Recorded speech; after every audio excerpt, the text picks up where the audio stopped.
Hi everyone, thank you very much for listening. Welcome to my first podcast, hopefully the first inaugural of a ideally bi-weekly series, maybe monthly, maybe weekly, depends on how much time I'm able to actually put into it. But ideally I'd like to do this bi-weekly, so once every 2 weeks, every Saturday I'd like to release a podcast just talking about various topics. Do not mind my mouse clicking, it's just me going through my notes. So generally, first of all, James is my name. Also known in various media outlets as Viking. If you know me on any of that, you'll know that I really like Viking themed stuff. Basically anything to do with Vikings I'm a huge fan of. Irish Viking or Retro Irish Viking is what you'll find me on either Steam, Twitch, Twitter even, and hopefully the tagline on this podcast as well will be Retro Irish Viking. So just a little bit about what the podcast will be about. Be hopefully a weekly, or as I said, bi-weekly changing kind of thing, but the structure should be kind of the same. We'll be talking about kind of manly topics, and manly, if you didn't get it there, is in heavy quotation marks.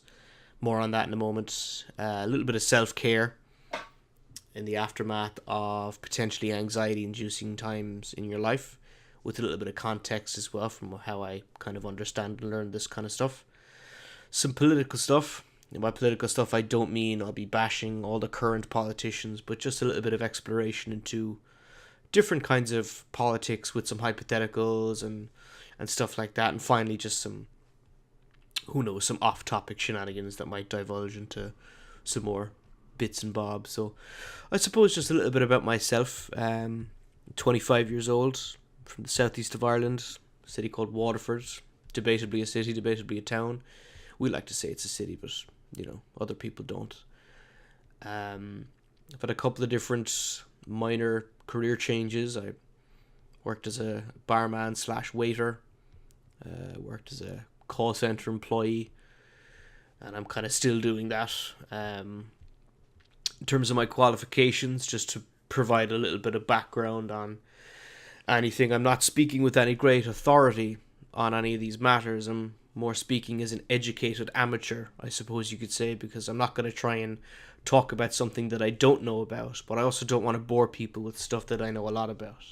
One of the main reasons for this podcast, for me certainly, is to learn, as well as to ideally be joined by people learning with me on a journey as we kind of learn about more and more things. I'll say the word learn again.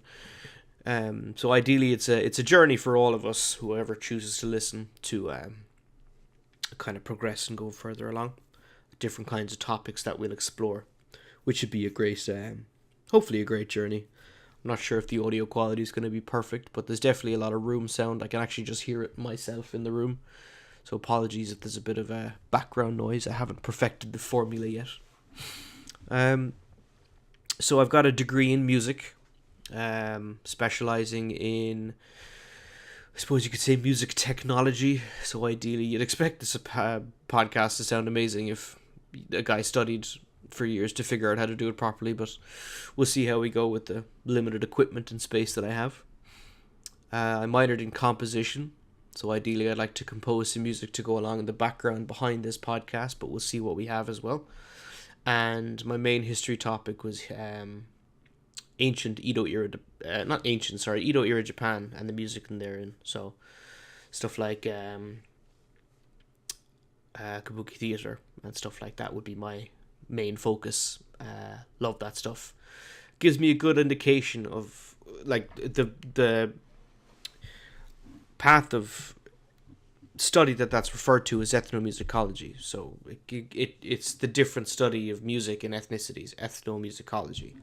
So what I'd ideally hope that's given me is a good, not great, but certainly a good platform at which to understand other cultures, which might give us a little bit of help in the kind of stuff that we talk about, certainly political, as well as some of the kind of quote-unquote manly topics that I have and stuff like that. That might be nice to include in there too, because I'll speak more on that in a moment anyway.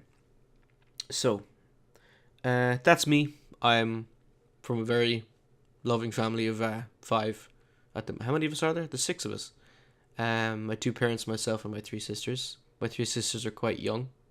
I grew up an only child until I was 16, which is nice, which is interesting. Could be certainly 2 very different views on the way I grew up and stuff like that, which is, a nice little advantage to have, and getting both sides of the coin. Never had to share, which is nice. But overall, it's 2 very different views on me growing up, because quite late to the sibling party, I suppose you could say. Had my family all to myself for quite some time. I'm the eldest child in the kind of extended family, but I'm kind of a weird generation gap, if you catch my drift as well. Overall, I've never had anything majorly awful happen to me, so when I talk about anxiety-inducing times in your life, it's more just situational, and I'll give you some context on how that works as well, and how I was put into a very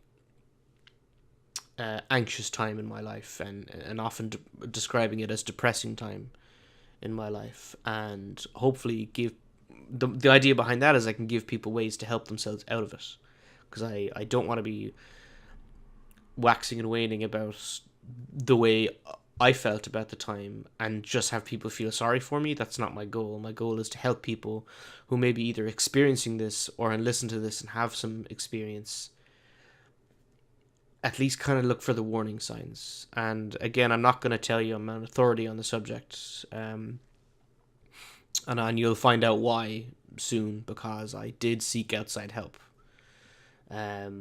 Not in any great, super amazing psychological journey kind of help.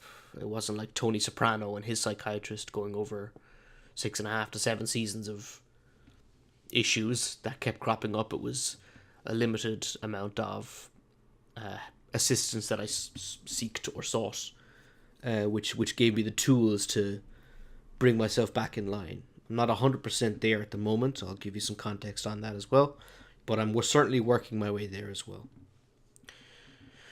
Overall, I'm a man of interesting tastes. I don't think people often consider me posh. I don't think so. I just think I'm a bit eccentric at times. I'm not overly wealthy. I'm not overly kind of well-to-do. I dress with a certain sense. I have some very eccentric hobbies and some very eccentric tastes, which some people find a bit weird, but whatever makes you happy, This is one of the things I'll cover in a manly topic soon enough.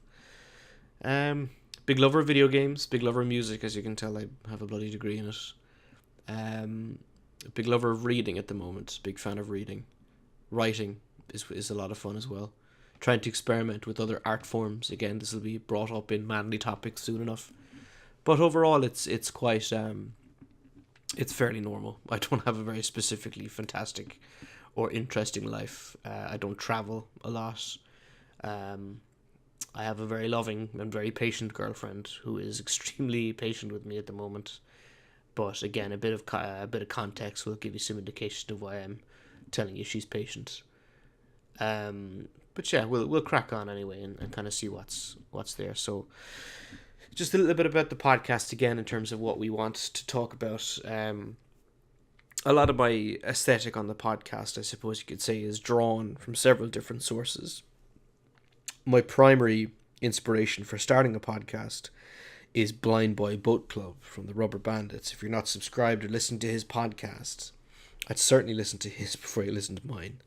It's very, very good, and he creates an experience known as the podcast hug, and it's a very, very good experience to be a part of, because he explains it in one of his more recent series. I'm not going to try and steal his thunder by doing that, but it's a very excellent podcast, mostly built around psychology, behavioral psychology, and talking about one of his favourite topics, cultural Marxism as well, and stuff like that. It's very, very good. He's a real, he's quite woke, as some people say. I don't like the term myself, but that's the only way I could describe him. He has his kind of eye on the ball and tends to be very, isn't taken as seriously as he should be, because he wears a plastic bag on his head most of the time. But don't let that draw you away. If anything, that just lends further genius to his character. I'm not going to go on about him, but look, if you're listening to this podcast, and if anyway you're enjoying the atmosphere being created, listen to the Blind Boy podcast from the beginning and work your way up to his current podcast, which are all fantastic. They're all very, very good. But that's my first kind of step. My second step would be podcasts, sort of on the line of Dude Soup and the Rooster Teeth podcast and stuff like that, where it's very open, it's very casual, and it's not particularly fact based. It's very almost rapid fire. Now, I'm not going to have the rapid fire element, but ideally just a bit more casual and a bit more enjoyable and a bit more kind of, whatever. I'll hopefully, if I do have listeners, I'll be more than happy to take questions and give answers and any kind of topic like that as well. And if there's any subjects or topics you'd like me to talk about, then please feel free. Twitter handle is at Retro Irish Viking, and I'm sure you can hit me with reviews on iTunes if it makes it there, or on Podbean if there's a facility available there too, which I'm sure there is. So the first thing I'd like to talk about is this manly topics, manly hobbies thing. So every week, month, 2 weeks that I release this podcast, I'll be exploring a hobby that's typically referred to as a quote-unquote manly hobby. Now, just because it's a manly hobby does not mean that, women or in between can't take advantage of this hobby. It's strictly manly hobby because that's just the best word I can take to put it on. It's stuff that typically, quote-unquote, men would do, end quote, in these kind of scenarios. So it's just an idea of stuff that stuff that, and a lot of this stuff is hobbies that people would have been very interested in the past, but have never really had the get up and go or the motivation. Certainly the way I felt about a lot of these. Now, some of these I've been doing over the past weeks, and I'm kind of cheating in a certain capacity because I'm doing this before, or I've done this before I actually have researched it. If you catch what I'm saying, I've been doing it for a while, and rather than I take the 2 weeks to research it, I actually already have a foundation of knowledge and experience with this as well. So there might be a little bit of bias in how I feel about it, but we'll just start there and see where we can go. But this is generally just an introduction on whether I recommend the hobby, if the hobby's cheap to get into, what it would take to actually step into the hobby firsthand, and where the hobby can take you, and if it's possible to even make money off of this hobby, which a lot of people would not be aware of. So today I'll be covering two kind of manly topics, one of which is kind of classically manly, the other one would be referred to as kind of boyish or dominated by men, or at least it appears to be, because it's actually not. The actual interestingly, some of the statistics might surprise you. How's that for a verbal clickbait? But the first topic I'll actually be speaking to you about is pipe smoking. So pipe smoking, it's been around for as long as humans have walked. They've pretty much been picking up the nearest thing to you and smoking it. Now, it's typically quite a dividing, believe it or not. Like pipes exist far longer than cigarettes, oddly enough. What people used to do in ancient times is pick up clay, make it into some kind of a shape, fire it, as in put it into a kiln, and load it with whatever tobacco or product they could find, light that on fire, and then inhale it, and then exhale the excretions from it.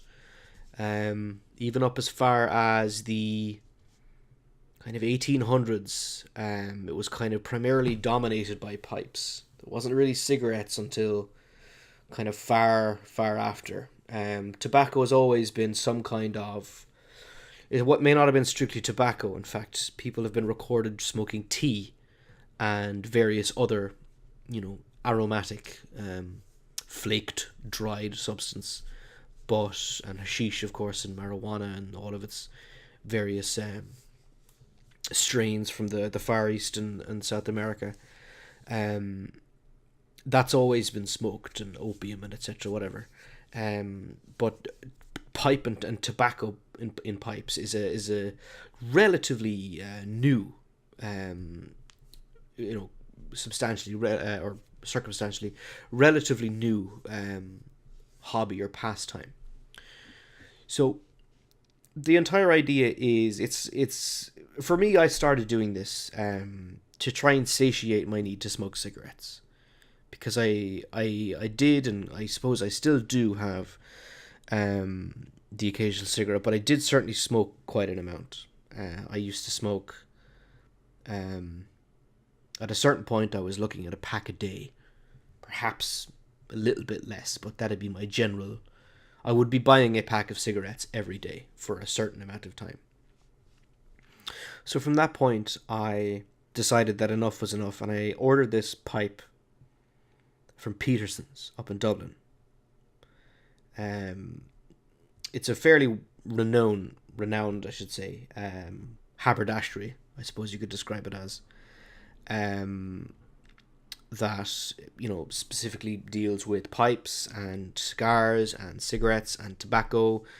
Both chewing and smokable tobacco is on offer up there as well.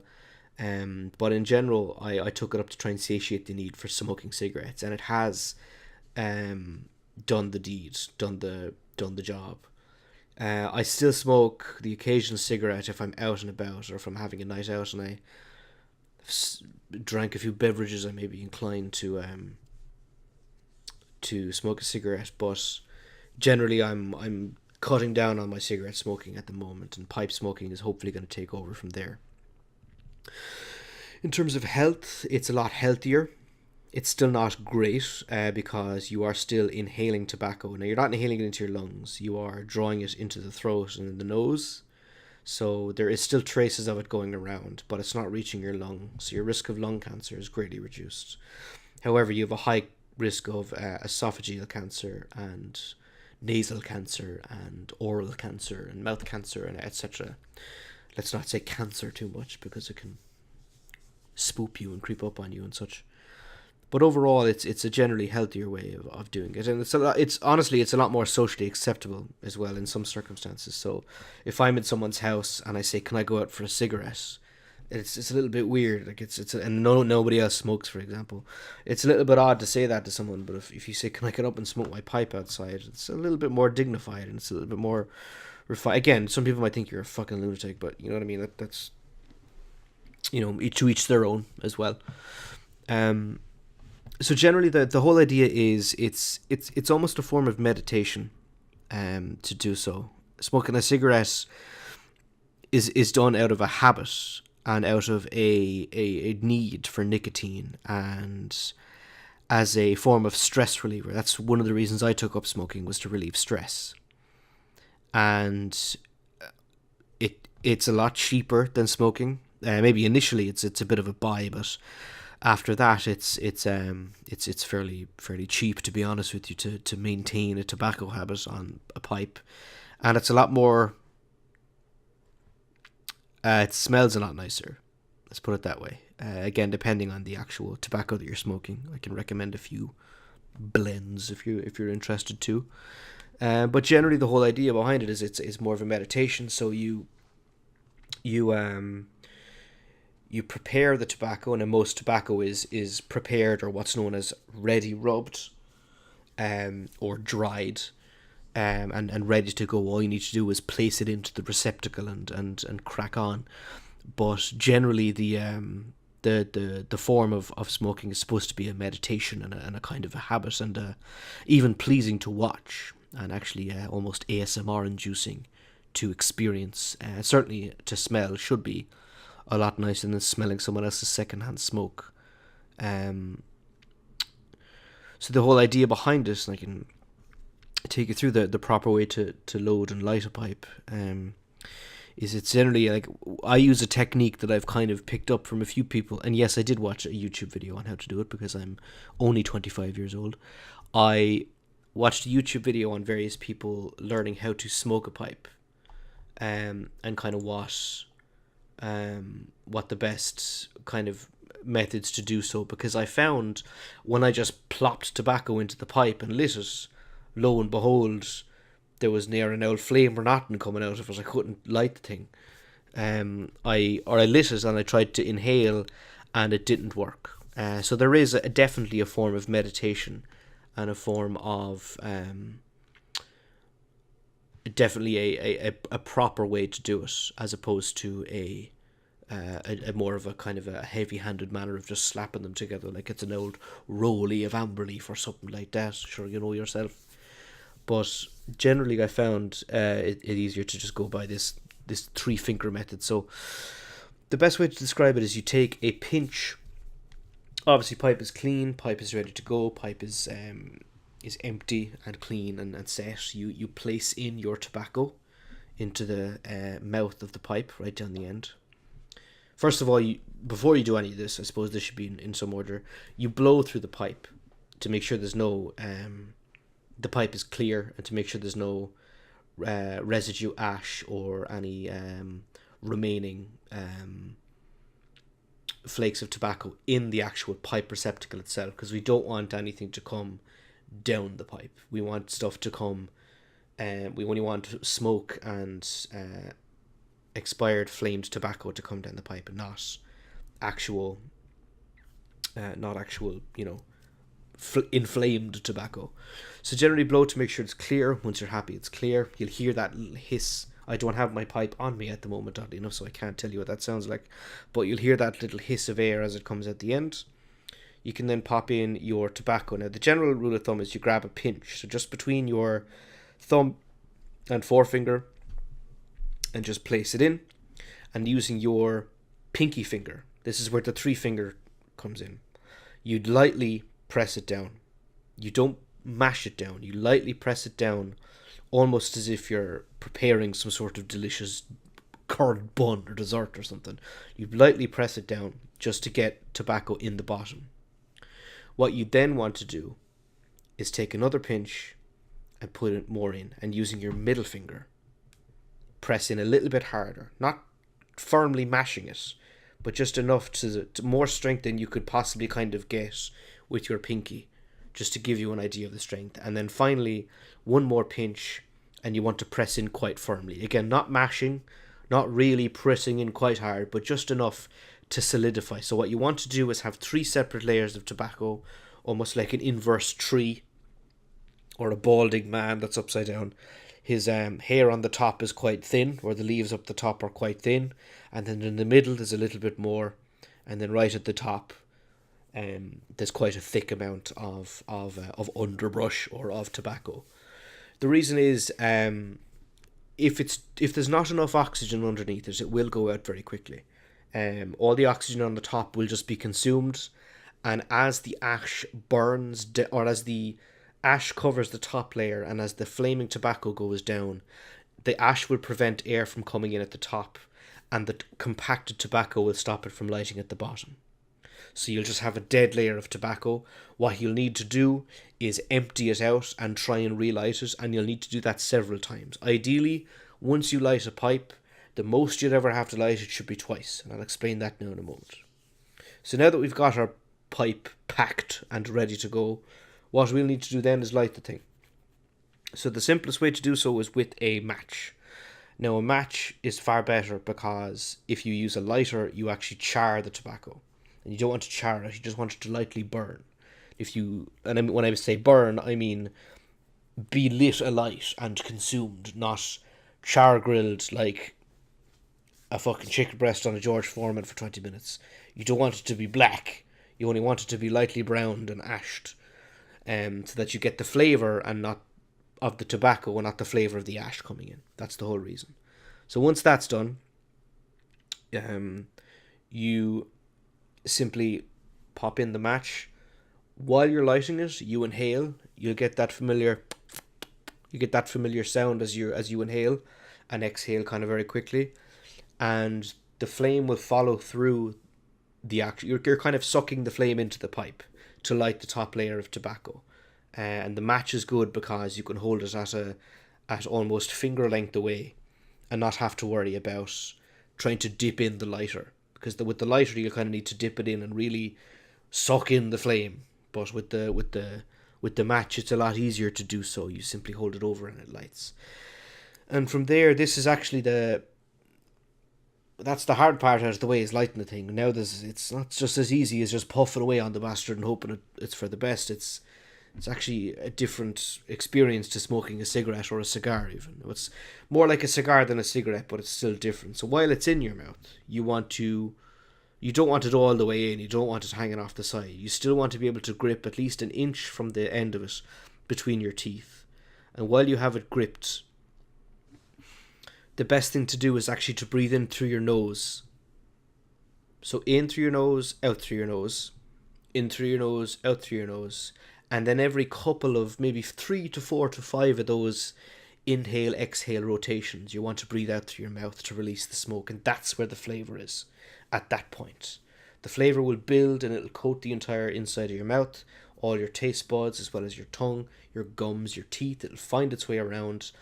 And then when you're happy, you breathe out and you'll get that lovely thick white smoke that you'll typically usually get from a candle or something like that. It's a real pleasant smoke and it's very thick, and once you get that thick smoke, you know you have the proper pipe inhalation technique according to yourself. It should be perfect. And what I generally do is I usually have some form of beverage at hand, like a 7-Up is usually best or something like that. It shouldn't be too fizzy because you'll kind of cut the mouth off yourself with the fucking bubbles. It's best if you have something like a diet drink or honestly, the best drink I found is Pepsi. Weirdly enough, not Coke, because Coke kind of, you'd be cutting the fucking tongue out of your head with it. But Pepsi is a bit more caramelly than Coke, I find, so it tends to be a bit more pleasing. Now, the only reason to do this is to cleanse your palate.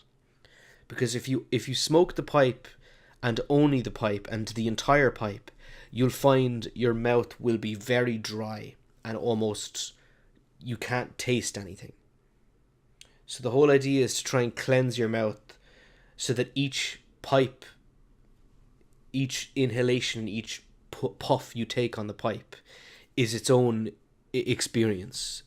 Failure to do that, as I said, will leave a very sharp and it tastes like brown. Let me put it that way. It's a very sharp brown taste in your mouth, and it's not pleasant either for someone talking to you, because pipe breath is bad. It's actually worse than cigarette breath.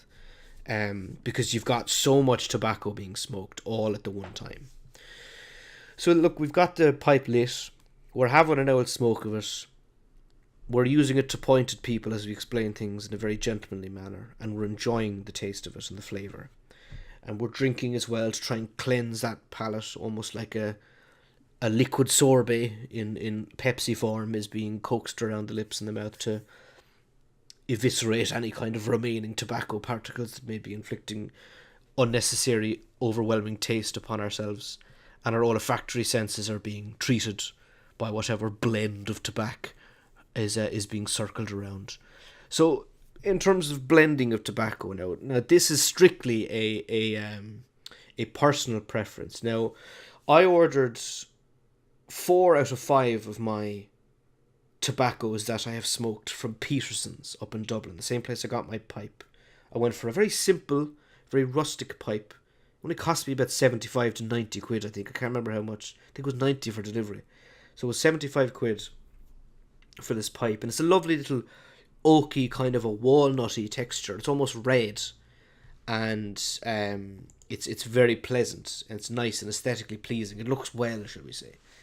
If you pair that with my granddad combo of long trench coat and paddy peaked cap, I look like an old Peaky Blinders cousin who's just kind of standing in the background doing his own thing. But generally, it's a nice little pipe. It's very nice, and I'll go over some of the pitfalls of pipe smoking as well. But in terms of tobacco, it's totally up to yourself. Like in Peterson's, they do a lovely. It's even presented lovely. You get a little tin. It's a little tin of tobacco, and inside the tin there is a little paper covering and a little kind of a little plastic covered disc that sits on it, and then like a little cake almost. So you take out the plastic, you unwrap it, and there's your tobacco, and there it sits, and there it lies, and there it is. And it's ready to go. It's dry. It's perfect. It's always very aromatic. And my two favorites that I ever had. Oh, what were they called? One was called Nutty Cut, I believe. I don't mind me googling now. I'm gonna find out what exactly the pipe tobacco I ordered from them was. Because it was absolutely gorgeous. Let me see now.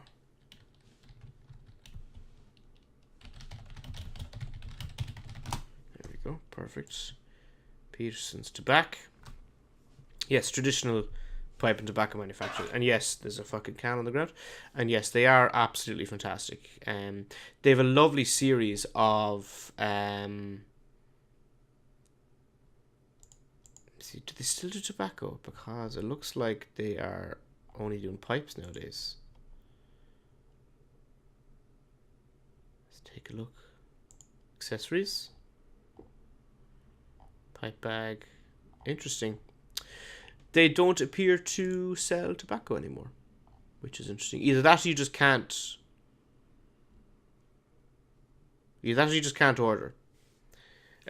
Which is fine. Anyway, look, one of them was called Nutty Cut. There was another one that had a very strong flavour of licorice, and I can't remember what it was. Now, the type of pipe I have is it is a standard pipe. It is literally called a standard pipe. I believe it's one of these. Let me see now. I don't think it's one of these series. Is it a deluxe, is it? It's not a deluxe. It might be one of the Dublin ones. Nope, I think it's a Killarney Red. It is. I have the Killarney Red, the fishtail. That's the pipe I have. Except I have it in... I don't think they do the one I do anymore. I have the Killarney Red 268 fishtail. Also known as a Zulu. Now, it was one of their cheapest ones. Ideally, Oh no, I don't. I have the Barrel Smooth. Yep, that's what I have. I have the Barrel Smooth Peterson lip. It's a Peterson signature one, and that's exactly the one I have because it's got that ruby red. It's not the gloss. It's the kind of harder one. But the pipe I'd love to get is called the Churchwarden. But anyway, look, I'll recircle back to that because we fucking tangented off along on a big nonsense page. So what I'm getting at anyway with the tobacco is there's many different types. Now Peterson's is the best one I've ever tried. 4 out of 5 of them have been Peterson's. Now the 5th one I have is this stuff. Well, you can't fucking see it, can you? It's called Condor. Now it's not expensive. It is very, very cheap tobacco. It's actually not awful, I'll be honest with you now. It's the amber leaf of tobaccos, of the pipe tobacco, from what I've gathered. It's called Condor Original. It's not particularly... What does it smell like? It kind of smells like chicken nuggets in its own way, but like, it's mostly kind of licorice and almost coffee at the blend. Yes, and leather is another firm aroma emitting from it. So that's generally the idea. Now look, it's up to yourself what kind of tobacco you in turn will purchase and will then in time smoke, because you don't want to be stuck with too much tobacco. Like, it's best to go for an original blend. See if you like the actual experience of smoking the pipe, and if that sits well with you, you can go for some of the more deluxe versions. I went for a deluxe one first because I was ballsy. I just kind of went for it. I kind of knew I'd like it, which was risky. I wouldn't recommend that. But I ordered this Deluxe Peterson's tobacco. If I can find out what the bloody hell it was called, I'd love to tell you. But is there? Can I search for tobacco on the thing?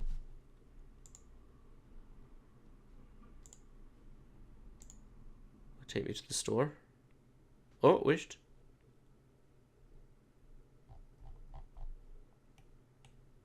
Okay, it looks like they just don't sell tobacco anymore, or they don't ship it to you anymore, which is a big shame because it was an absolutely lovely experience to have a nice little tobacco sent out to you. However, they have expanded. They do some fantastic accessories. Oh, look, I'm tangenting again. Fuck it. So look, the best thing to do in terms of buying this tobacco, I went for this tobacco. It was a classic blend. It's very licorice heavy, and it was absolutely gorgeous. It actually smelled better than it tasted smoking, which is quite common with pipe tobacco. And it was very easy to smoke. And I found that I didn't need to drink as much. And I think that's the real sign of a good tobacco is if it's a great tobacco, you don't need to drink as much when you're smoking it. You'll still need to take an old sup or two with a Pepsi, whatever you have. I've seen a lot of people recommend Mountain Dew for its lemon and lime zestiness, but it wouldn't be my cup of tea. I prefer the kind of caramel flavour of a Coke or a Pepsi even.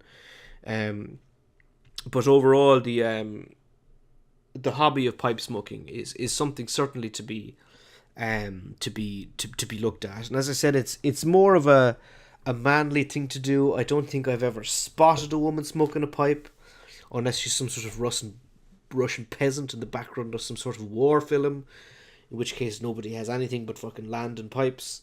But overall, it would be ideally referred to as a manly hobby. However, anyone can do it. You know, that kind of way. It's not just a man that has to do it. Men or women, and anything in between, can smoke a pipe if they like. Ideally, there are 2 or 3 kind of very important things to remember when you're smoking your pipe. Number 1 is it's not a cigarette, so don't be smoking it like a cigarette. Don't be taking a pull every second. Do take your time, enjoy it. You know, this isn't something you run outside and do 2 seconds and fucking smash back into the party. This is an end of the night treat that you're looking forward to. You treat yourself to it. If you smoke the pipe fast with many small pulls, imagine you're a bellows to a fire. You're getting that oxygen into the fire. There's fuel in there, and there's an ignition source, which is the fire. So the fire will build, and the tobacco will burn very, very quickly. Now, 2 things will happen. The tobacco will go quickly, and it'll burn itself, obviously, and not in the nice aromatic way. It'll just incinerate itself. And it'll also make the pipe itself very hot. Now, the pipe itself is made out of hardened clay and porcelain. So it's a good insulator. But if you find that your pipe is actually hot to the finger, you're doing it too quickly. And I find probably every 3 or 4 times I smoke my pipe, I may be kind of lost in thought, like staring away at some sort of horizon somewhere. Even if it's the fucking shed in the back garden, I'd be fucking standing there looking at it. And I find that I kind of suddenly am alarmed by the heat in my hand, and it actually would. It hurts. It's that hot if you're not watching it. Now it cools down very, very quickly. All you need to do is just stop smoking for a couple of maybe 10-15 seconds, and the heat is gone and you can resume. But just to be sure to fucking blow the arse out of it, as I say. And secondly, when I ordered my pipe from Peterson's, it did come with a set of pipe cleaners. Now a lot of people know these from kind of arts and crafts, etc., but they're actually specifically made to clean like smoking pipes. I got 50 of them. And they're conical pipe cleaners, so they're narrow at one end and thick at the other. So every time you're finished your pipe, you should be cleaning it. You should now don't wash the fucking thing. And you shouldn't be scrubbing the shit out of it either. I'll get on to the 3rd step in a second. But generally just pop in the pipe cleaner, scrape a little bit of the excess tobacco out, and pop it in both ends. My pipe actually detaches from the spout to the head, or the bowl of the pipe. So you can kind of get a little bit deeper in there. The mouthpiece should be spotless at all times. All the way from the part that you put into your mouth, the taper, all the way down to where it joins into the bowl. So pop in your pipe cleaner in there. It doesn't need to be wet. It just needs to go in and scrape it all out. I'll explain why in a second. And the bowl just needs to be clean up until the tobacco section, so you can pop it in the back, where your mouth goes all the way up. And if you can see the pipe cleaner coming through the end of the pipe, perfect.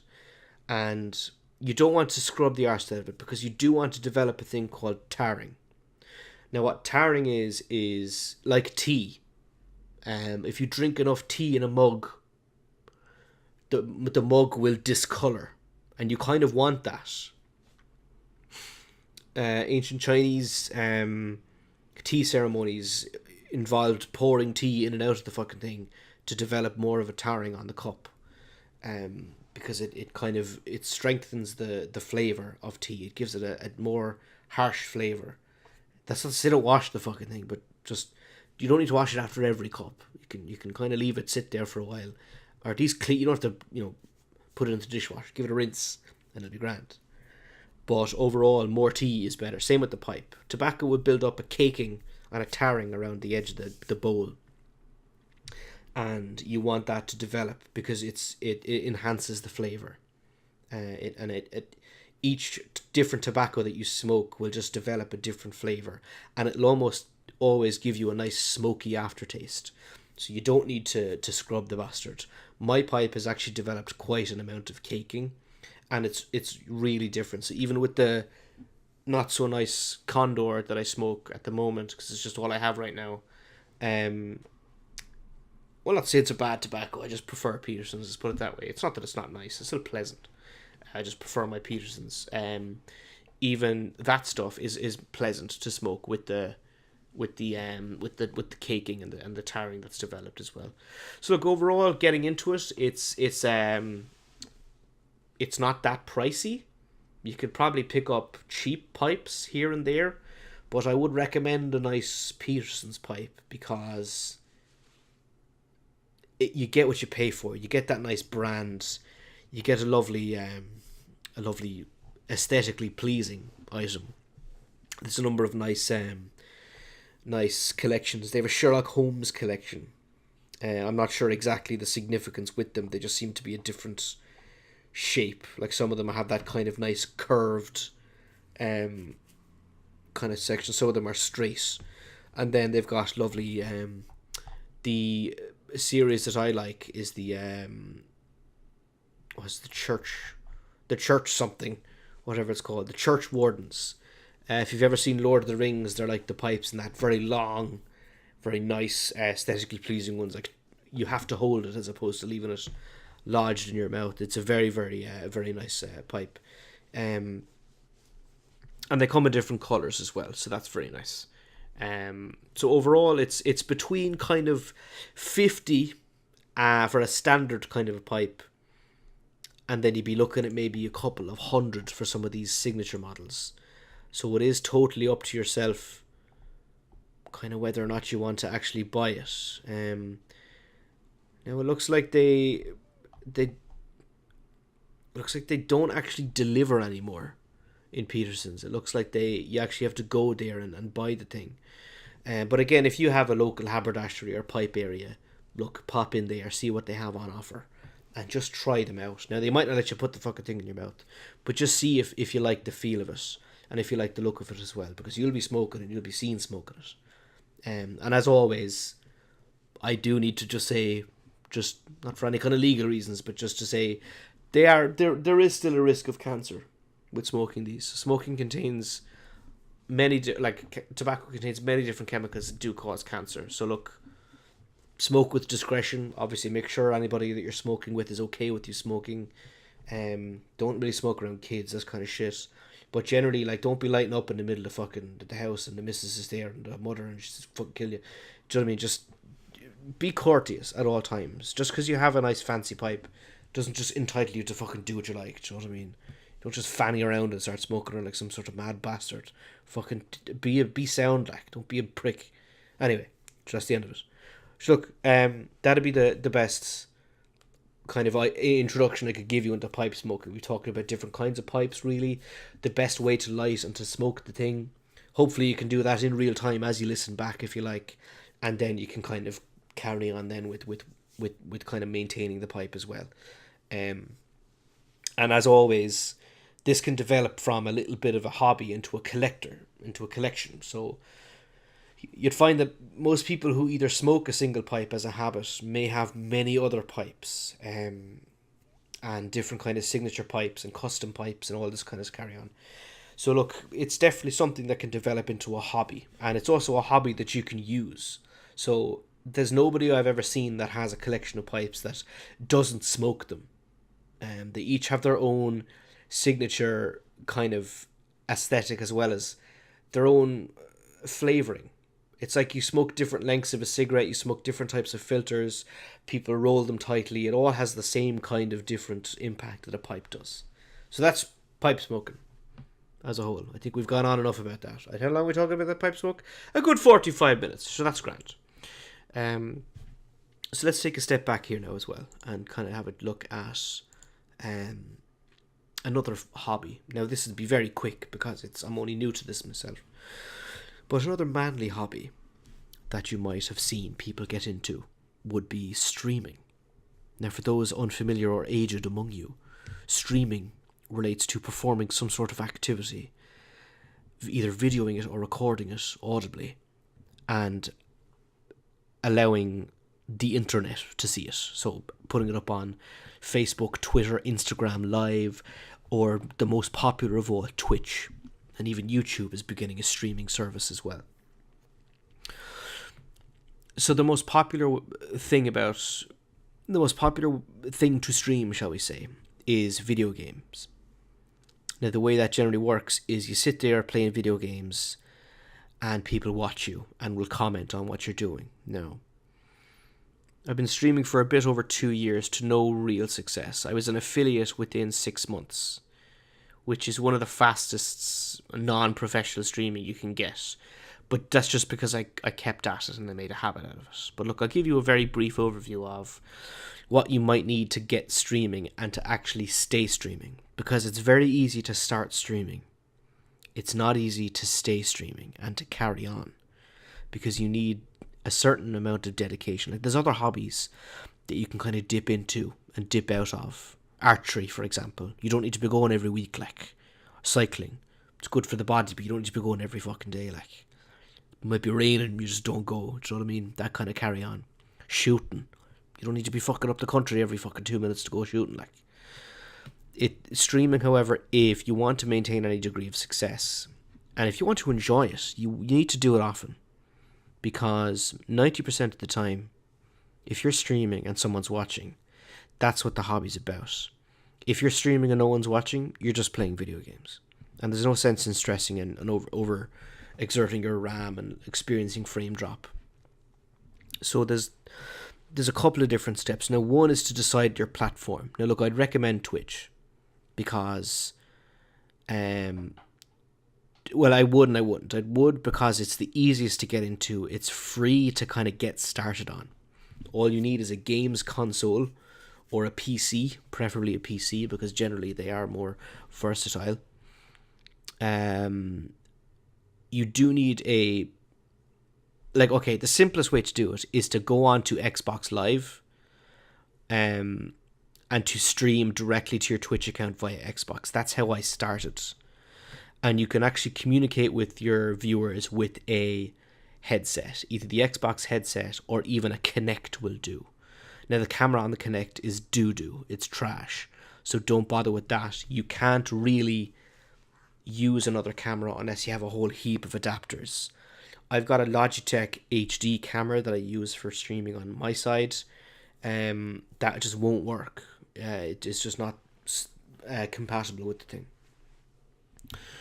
Overall, you'll need a game, you'll need a Twitch account, and you'll need an Xbox. Now, to do it on PC, there's another couple of steps. You'll need a form of recording or streaming software. Honestly, the go-to is OBS. OBS will capture your screen. You could put in Windows. It's very compatible. You could pop in graphics. It's very, very nice. It's very easy to use, and it's very it's freely available. The most important thing is it's free. From there, you'll need a This is kind of your level 0, shall we say. This is just getting started streaming. This isn't even level 1. So from here, you'll need a Twitch account. You'll need to sync the two of them together. So you'll have a Twitch key that you'll need to give to OBS, which will send the stream over there. And finally, then you'll just need to play the game. Now, you don't need a microphone, you don't need a camera, but you're not going to get far without them. That's kind of your level 1. So you've set up your OBS. OBS will show you how to do that.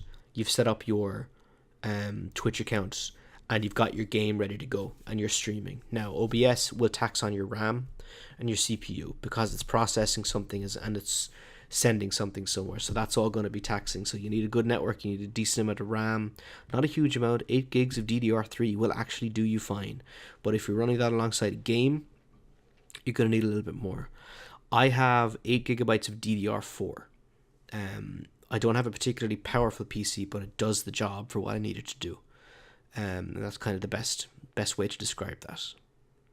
Now, overall, that's your base minimum. So what you'll need to do then is grab a camera or a microphone. Now, ideally, a microphone is best first because people like to talk to you as opposed to seeing you. The microphone I have is pretty decent. It is a Blue Yeti. It's the standard kind of Blue Yeti you can get.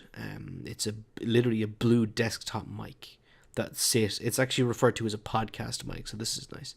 And it's what kind of most people tend to use. A lot of people will kind of upgrade their setup and they'll buy something along the lines of a Shure SM58 or 7. Those are like vocal microphones for singing.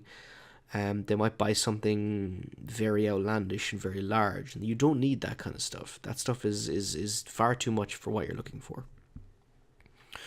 But look, overall, once you've got that in, OBS will kind of take care of that for you, and you can get that stuff up there, and you're ready to actually start being a real streamer. Now, the first thing you want to do is get a schedule.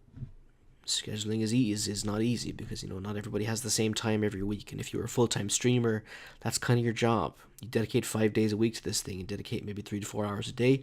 People give you donations, etc., and carry on like that. It's pretty nice, but it's hard to get to that stage. To get to that stage where you can just show up and play any video game and kind of be handy enough and decent at what you're doing, takes quite a little bit of planning, and it's not going to happen right away.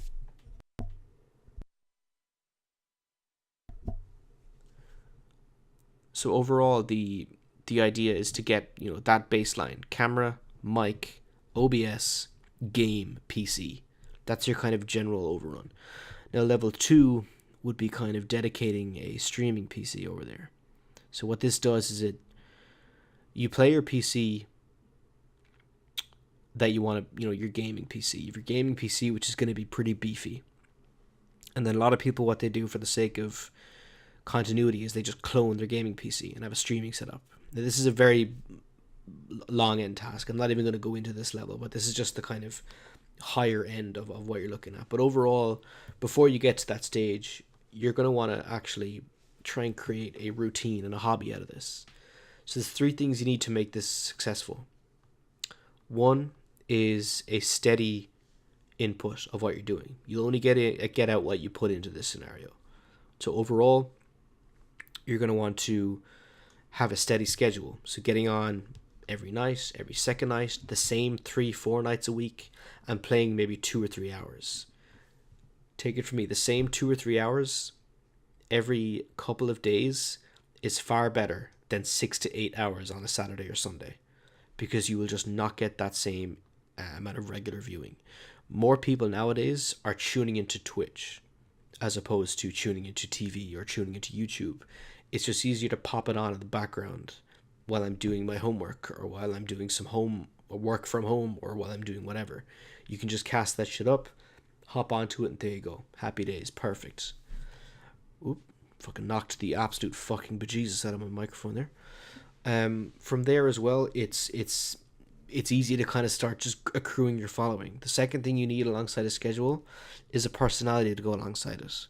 Now, you don't need to be it depends on what, you need to be consistent. So if you're going to be loud, bombastic, and crazy, and you're going to enjoy every fucking piece of everything,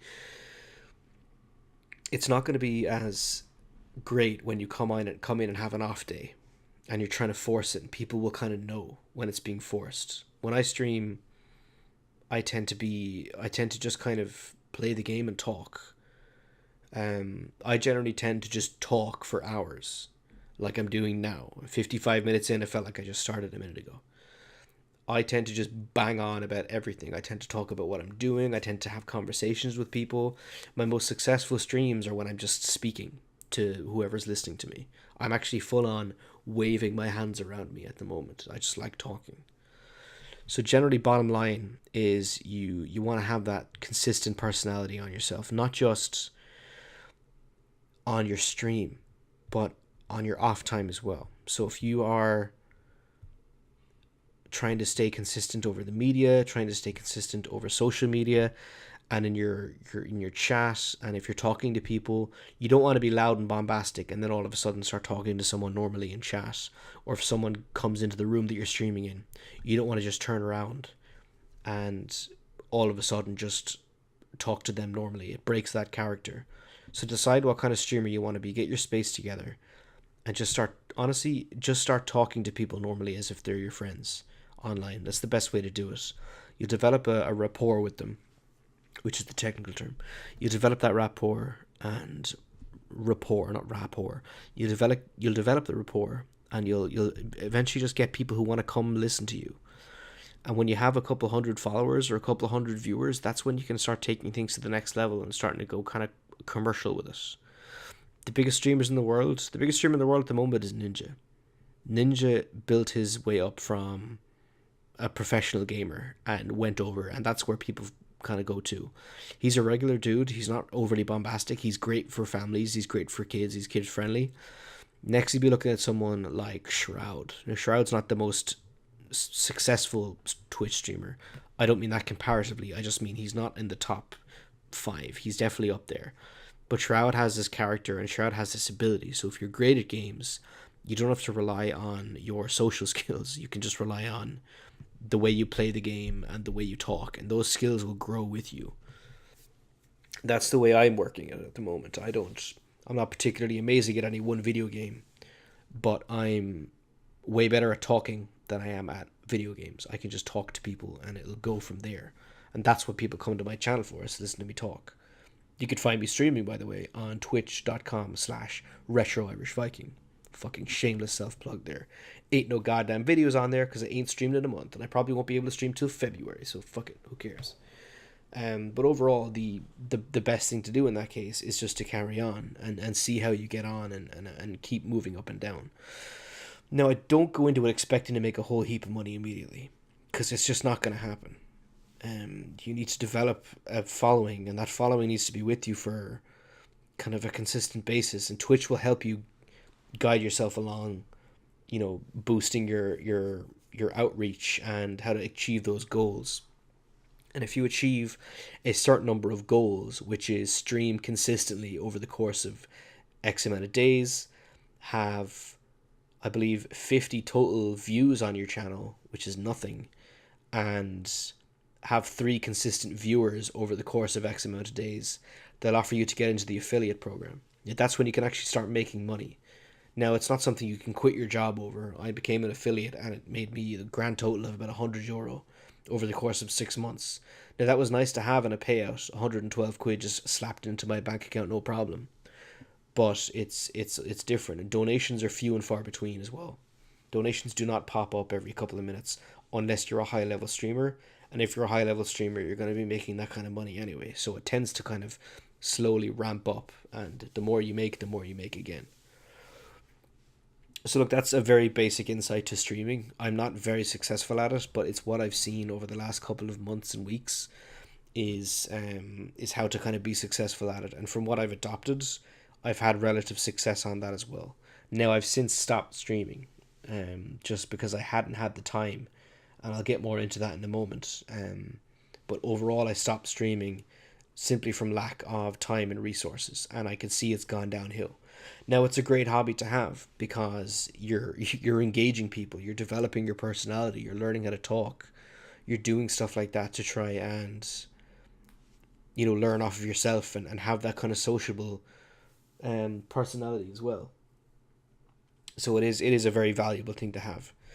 Overall, it's quite expensive to get into, because to be worth watching and having, you need to have a consistently decent setup to have. So you need to be usually achieving kind of above 40 frames a second on a decent system. So you're going to want to be having a pretty decent PC. It doesn't need to be particularly beefy, but if you're going to want to be successful, you need to have a very solid PC. Um, like RAM, CPU, graphics card needs to be at least mid to high tier. I've got mid tier at the moment, and it's doing me fine. I'm not specific, like, but I don't advertise my channel for gaming purposes. It's just if you want to come in and have a chat, and I review games and I talk and we have a bit of banter. That's about it at the moment. But it is quite expensive to get into. Now this was specifically looked at as a very um, male dominated kind of industry, and to a certain extent it is. However, you'll find most of the top 10 Twitch streamers are men, but pretty much everyone else between there and the 1000th position is a woman. Because, and they're all the same kind of women, I will say that. And it's not their fault, to be fair. They're successful because men are watching it, and it's mostly men on Twitch. But they're successful because men are watching it, and it's kind of perpetual. It's supply and demand.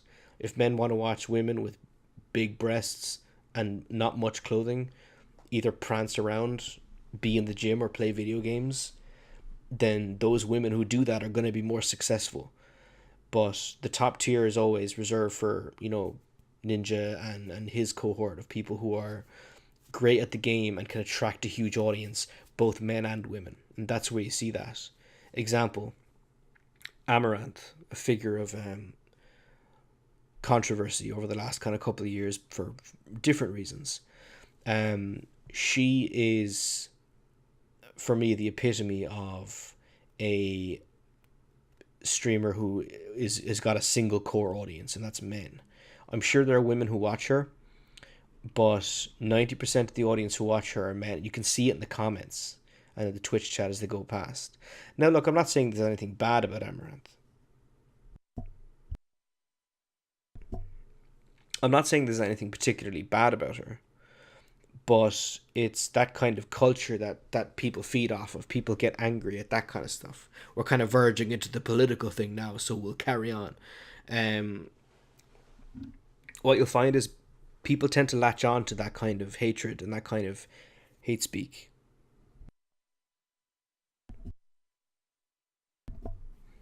They latch on to that kind of harshness, and they perpetuate that as well.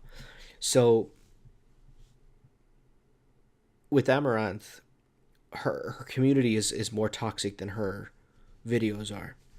The reason is she advertises herself as a cosplay, and all of her stuff kind of went a certain way. Tell you what, we'll save this for a future podcast, because I'm going to go off on a big tangent here, and that's not important because I've suddenly went off on one. How about this? We circle back to the end of the streaming thing and we'll go on with some more stuff. So generally, like, the whole idea behind streaming is you're playing the video game, people watch you and you're interacting with them. That's the core concept. It is expensive to get into. If you have a gaming console or a gaming PC, look, you're set. But don't expect to be making any major waves immediately. If your PC can't run the latest games, or if it can barely run them, and you're looking to stream stuff in 60 frames, especially with everything on high. Overall, it's a very rewarding if you can make it work. You'll always get viewers. Let me first of all say that you will always get viewers. And it's one thing that's extremely reliable on in Twitch, is you'll always have a very consistent amount of viewers as you carry on, but it's up to you to maintain that, because there is a give and take, and if you do something stupid or you stop streaming, that hobby can turn very sour for you very, very quickly. So that's the biggest problem. Sorry, my PC just fucking went dead there for a moment. But yeah, that's the kind of biggest core issue with Twitch, is you're relying on other people to fulfill your hobby, which, you know, is a bit dangerous. But those are my two quote unquote manly subjects. One is inherently historically manly. The other one is actually more female dominated, believe it or not. And you can do anything. You can do anything with Twitch as well. You can do whatever you want. You don't have to play video games. You can sit and do a podcast like I'm doing right now. You can, you can play dance games. You can just do art. You can go to the fucking gym. You can do whatever you want. As long as you've got that personality, you can do whatever you need to. With your if you're using a camera, like a portable digital camera, you can just jack that into your phone and just stream that straight to Twitch and just keep the chat on your phone. There's a lot of people that do that, and it's very, very useful and it's very successful. A lot of people actually have Twitch only shows. A lot of live streamed competitions are on Twitch, so if you're not sure what it is, go check it out. It's really cool. I can't believe I'm advertising Twitch on my fucking podcast. What the fuck is my problem? But yeah, that's pretty much my hobby section. So go check out pipe smoking. See if you'll like it. You may not.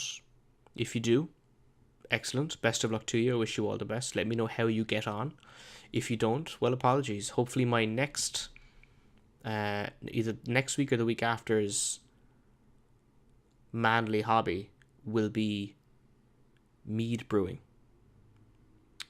So I'd like to do mead brewing. A good friend of mine brews mead. I'd like to talk to him a little bit more about how that process works. I'm going to do a little bit of research myself, see how expensive the hobby is to get into and how easy it is. Now, brewing mead takes months, so I'm not going to fucking go and brew a load of mead for next week or the week after. So it's just an idea of how that's going to work. But that's just an idea. And then the week after that, I might do whiskey tasting or whiskey appreciating. So we're kind of working our way through the old classics, I suppose, and it's all alcohol related, but most of this is going to be similar. And then after that, we'll move on to something a bit different. Maybe, I don't know, chess or something. Who knows? We'll see. Do submit your requests in the comments if you have anything, or hit me up on Twitter. Again, that's twitter.com/ or no, it's Twitter. It's at RetroIrishViking. Twitter.com/ what am I, 80? Christ alive. So yeah, hit me up with anything like that. Or if you're someone listening from work, let me know in work. That's no problem. So one thing I'd like to talk about now, it's a bit more serious. So this is the kind of serious time on the podcast. It's going to be referred to as self-care in the aftermath of an anxiety-inducing time in your life, with context. So over the last couple of months, this is going to be very personable as well. So if you're not into this kind of stuff, apologies, but that's just it's hopefully going to give people some perspective on what the best way to deal with this kind of stuff is, and how to work through it as well. So a few months ago even, actually even further, a few years ago, I was working for I don't know if I should say, but I was working for a company where I work from home. Actually, I legally can't say. I signed a non-disclosure. So I was working, if you're from Ireland, you'll probably know what it is, but I can't tell you. I was working for a company where I work from home, and the hours were fine. And for the first 18 months, it was absolutely perfect. I had no problems. It was a very, very good company to work for. One thing I'll always say if anyone asks me about the company is that they were an absolute pleasure to work for. But working in that job and working from home in general, I think, requires a certain degree of discipline. Not only discipline to kind of get yourself up at a reasonable hour, make sure you have breakfast, make sure you're doing that kind of stuff, but it's actually the basics. Even showering, getting out of the house, going to the gym, feeling a need to leave the house when you actually need to. When you're at home and you go to work, when you're coming home from work or when you're going to work, you're already out of the house. You're more inclined to do stuff that you need to do. Oh, I better visit the credit union. I better visit the bank. I better visit the the shop and get a few odds and ends. I better do this. I better pay this bill. I better go do that.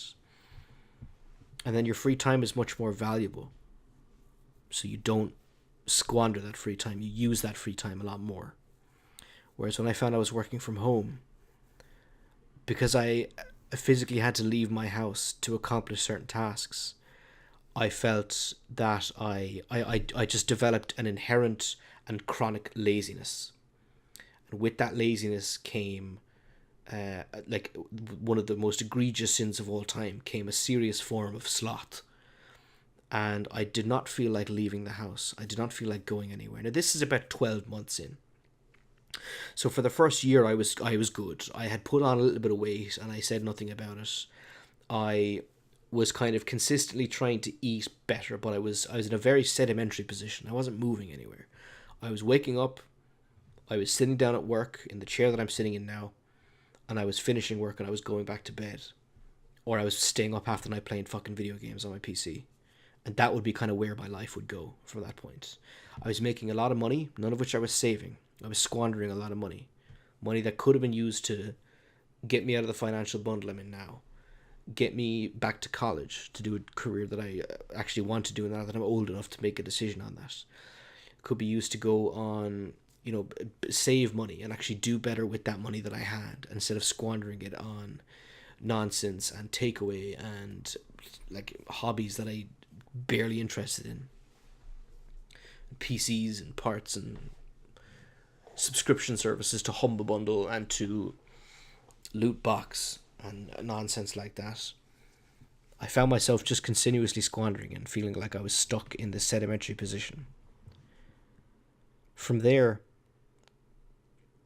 6 months of continuous downhill anxiety developed, and it reached such a point that in July of this year, and shortly afterwards in August, September, I made a decision.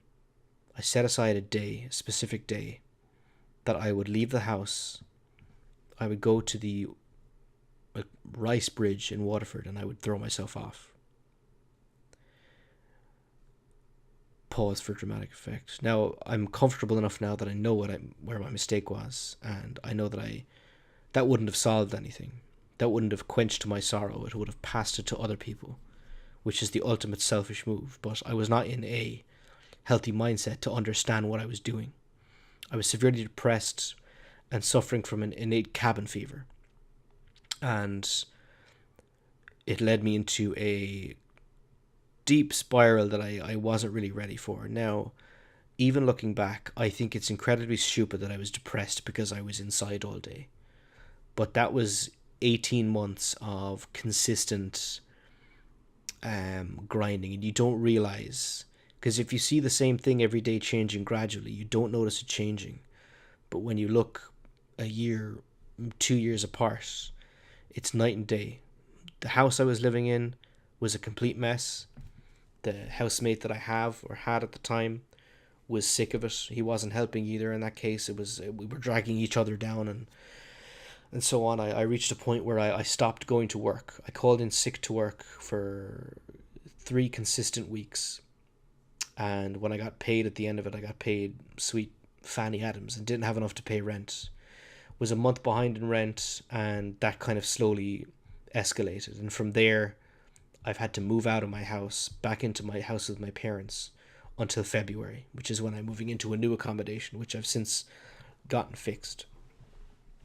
But overall, that was my journey, and that's where I am at the moment. I'm living at home with my parents, and I'm 25 years old. Not because I'm lazy and I don't want to move out. I very much so want my own space back. I want to have my cat again.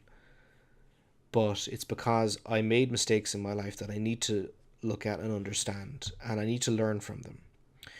There's a guy, his name is Jocko Willink, I think is his name.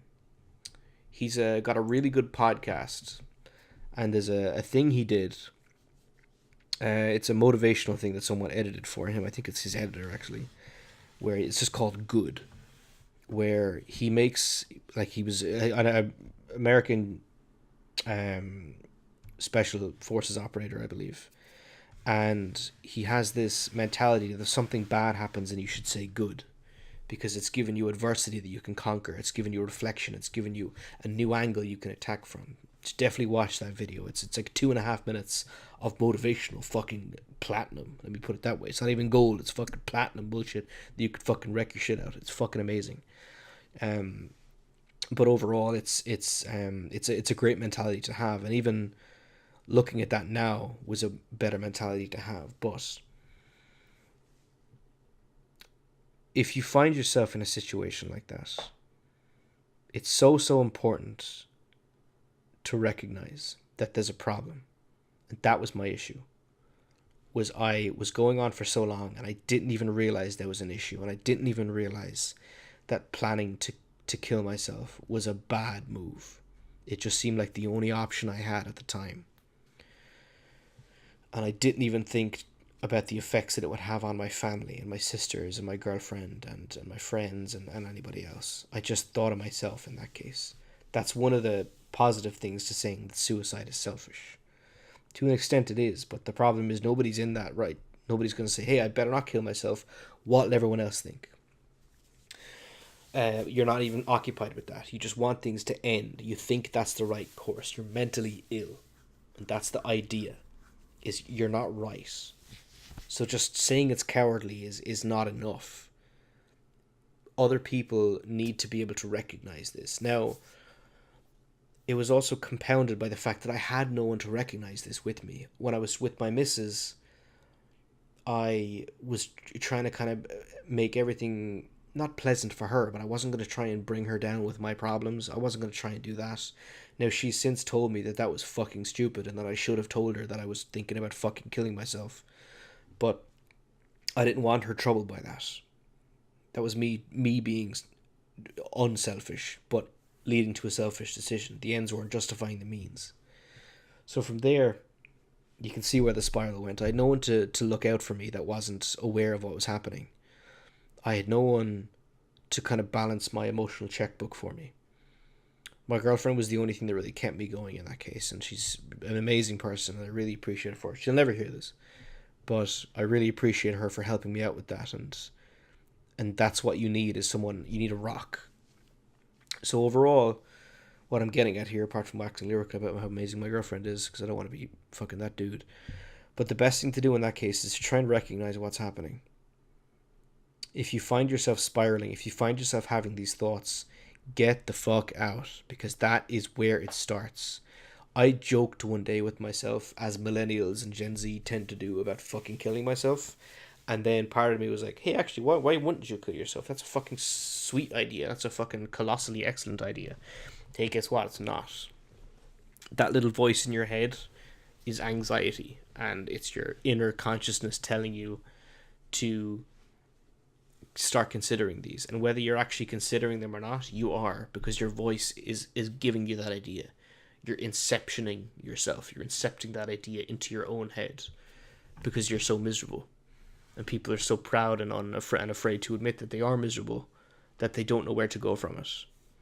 Now, I'm not trying to turn this podcast into I'm the king of psychology, I know exactly what I'm doing.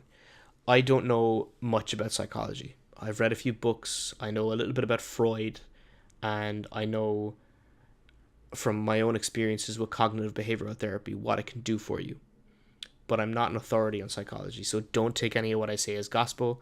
It's just stuff to try and kind of motivate people into what we're doing. Now, what I did is I took a step back a few weeks ago, and it actually happened when my dad was dropping me home to my house. I was having dinner with my parents, and my dad was dropping me back home.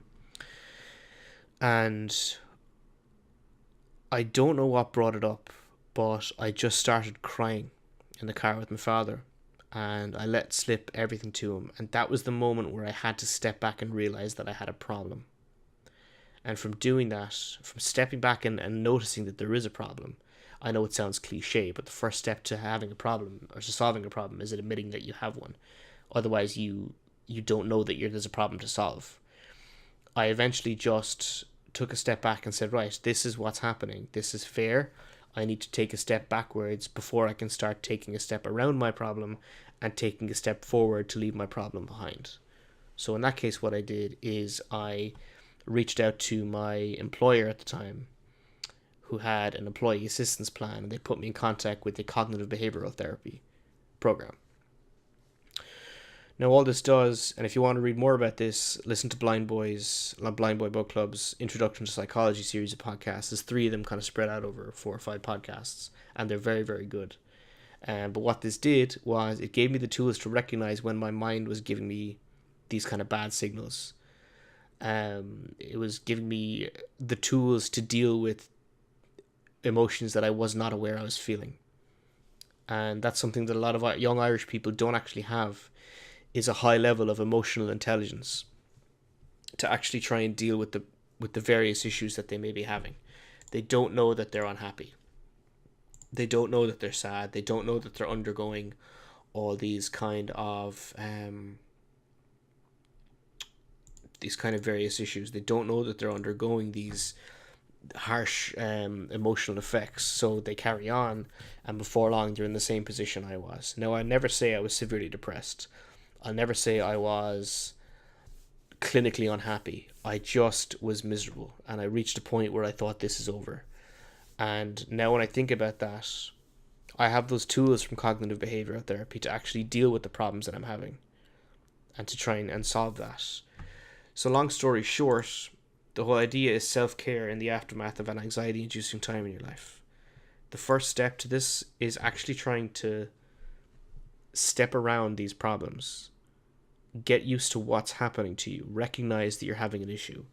Develop your emotional intelligence to a point where you understand what you're doing to yourself. And then you can start to resolve it. Again, I'm not an authority on this, but I understand what cognitive behavioral therapy did. I did 10 weeks of intense, like, over the phone and online video sessions with my counselor. And the amount of good that did me cannot be overstated. It was absolutely phenomenal to have someone that was in my corner. Like, imagine that you're in a boxing ring and your mental anxiety issues is your opponent, and their coach is your experiences. Their audience is like you're watching the fight, but you're also in it, put it that way. So their audience is, whoever's watching this fight is your outside emotions, your happiness, your anger, your all that kind of stuff. In your corner is your mental intelligence. And your mental intelligence, if he doesn't have a coach, if he doesn't know what he's doing, he's going to go up against your anxiety or against your mental illnesses, and he's not going to know what kind of tools to use against him. The mental illness is going to throw these punches, it's going to throw these uppercuts, it's going to throw these hooks. You're not going to know how to block them. You don't even know how to recognize what kind of fighting style he's using. You may as well be in a fucking kickboxing match and he's fighting you against Kung Fu or Muay Thai or some shit like that. You don't know exactly what he's coming at you with. Whereas if you have a counselor, if you have this level of mental intelligence that's coaxing along your mental intelligence, someone with experience, someone with insight, even a little bit of knowledge alongside what you independently research and read, it can actually help you do that. It can actually help you get up from this anxiety-inducing situation. Even grief can be overcome by this. One of the most common things you find in a suicide is it's after a traumatic event or it's after a continuously long-inducing anxiety breach. It's very rarely a short-term anxiety disorder that leads to this. It's usually a long-term, overwhelmingly harsh mental illness that's developed into suicidal tendencies, and eventually someone, quote unquote, pulling the trigger on it to actually make it happen. That's not a pun, by the way, that's just a figure of speech. Once you have those tools and your fighter, your mental illness in your corner is ready to go, and you find yourself beating back this mental illness, the fight's never going to be over. No one's going to ring the bell. The bell rings when either your life is over at the end of the tunnel or your suicidal tendencies get the better of you. That's when the fight ends. The fight never ends. The fight's going to continuously go on for years and years and years. And all you need to do is make sure that your guy in the ring is beating the other guy in the ring. The other guy in the ring is trying to bring you down. He's anxiety, he's mental illness, he's anything, any kind of mental disorder. You need different tools to develop him. I'm not saying that cognitive behavioral therapy works for everything, because it doesn't. If you have schizophrenia, cognitive behavioral therapy is not going to work on that. If you have multiple personality disorder, it's not going to work on that. If you have sociopathic or psychopathic tendencies, which is an outdated form of psychology, but we'll just put it in there anyway. If you have that kind of issue, cognitive behavioral therapy is not going to work, because you're trying to introspectively view your own mind with your own mind. It's like trying to look at yourself in a mirror while you're holding a mirror. You're not going to see yourself. You're going to see tendencies that you're not going to be able to recognize with your already changed view. If you just have anxiety or social disorder or something like that, that's where cognitive behavioral therapy can help. But I cannot stress this openly enough. Please, please, please go talk to someone. Say it to anybody. Say it to some fucking dude on the street and talk to him. Call me if you want to. Fucking, I don't care. Do something. Understand you're having a problem, and that's where we start to alleviate the issue. That's all I'll talk about on that subject for the moment. It's pretty heavy, so I don't want to spend more than kind of 15 minutes talking about it, or else I'll just go off on one. So, look, to sum up that kind of small subject, dealing with an anxiety-inducing time in your life is hard. It's not easy to try and get around that or through it. But the first thing you need to do is try and take a step back. So if you recognize that you're unhappy, find your trigger. Find what's making you unhappy. For me, it was being miserable and working alone at home. Now, the way I ended up fixing that, because it is hopefully a happily ever after story, is I took a step back and I left the job and I got a new job. Now, the job itself is technically worse because I earn less money and I don't have as much benefits. But I'm surrounded by people that I can talk to and that I like and that I love and that fill me with joy. Because my biggest joy in life is to make people laugh. I had no one to laugh at or with. Not that I'd ever laugh at anybody, but I had nobody to laugh with.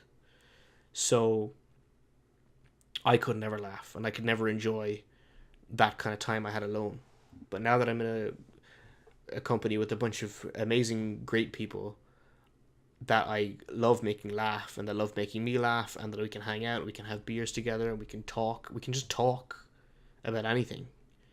And that hopefully they trust me as a person, that I can talk to them, and they seem to, they're a good bunch of people. I'm happier now because I have that release, I have that back and forth, and you don't know that you need that until you don't have it. Let's put it that way. So no more on that anyway. That's all I have to say about that, really. But generally, look, if you can step back and recognize what's happening, make that change. Because if you don't and think it's just going to get better, it might not. It might. Who knows? It might get better.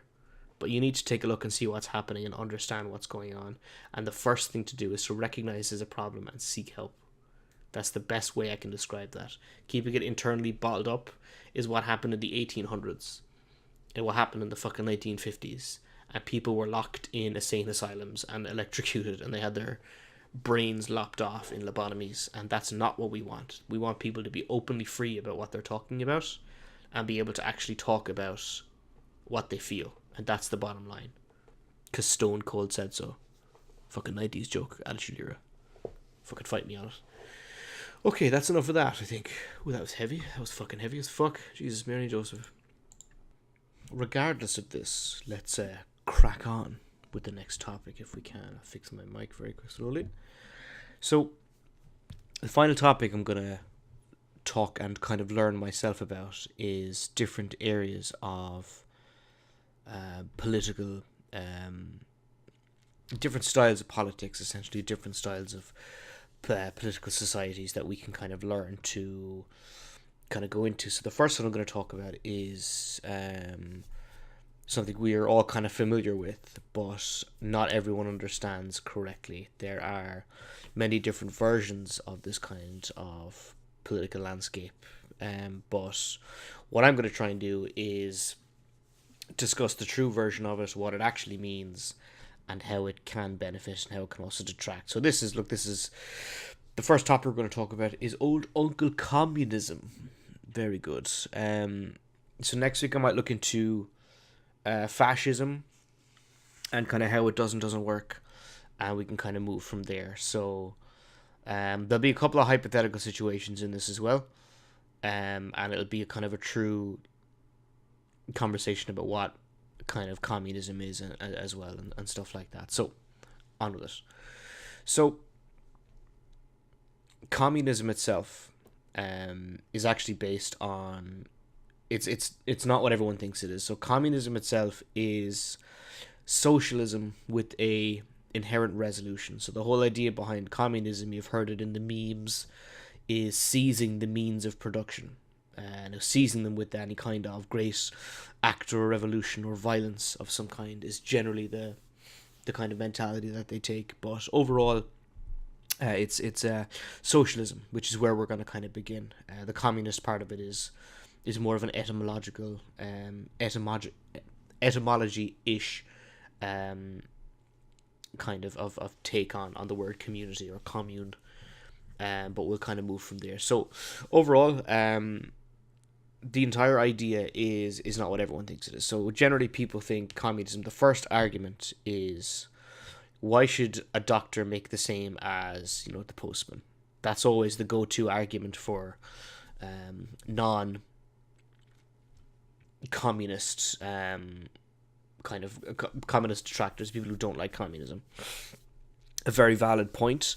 If someone says to you, everyone in the society is equal and everyone receives equal pay, then why does the doctor earn the same wage as a postman? Not to detract from the postman, but it's a easier job to do than a doctor. Let's put it that way. I'm sure it's a difficult job in its own right, but it's not as hard of a job as to be a doctor. It's not as much weighing on you. Someone doesn't get a letter, oh Jesus, Mary, Joseph, what are we going to do? So long story short, the entire idea behind that is the arguments kind of it doesn't make sense, because communism does not work, or socialism I should say. I'm going to use the terms interchangeably just in case people are wondering, but overall, communism doesn't really rely on having a single community. The entire idea behind it is, again, that means of production is actually quite an important distinction.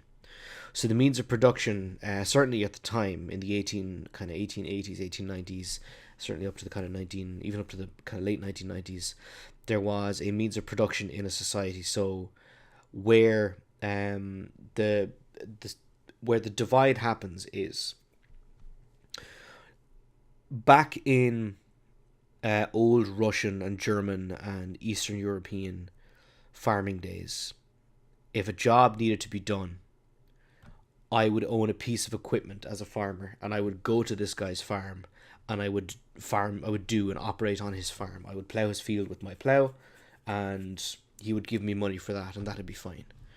And then we'd all be happy. It'd be grand. At one stage, then some rich lad comes over and has a machine that can plough the field 10 times as fast. Say it's a wider plough, and he's got a couple of horses. But it requires like 5 or 6 people to operate. So he owns this thing, and he says, right, I will charge you, the private field owner, we'd say 100, just for the sake of argument, 100 pounds or euros, whatever. And I take that 100 pounds, and from that 50 pounds or even 75 pounds, I pay what's a nice round number here? We'll say out of these 100 pounds, I keep 20 pounds for myself, and I split that 80 pounds between the 5 guys I need to operate it. We've got capitalism here.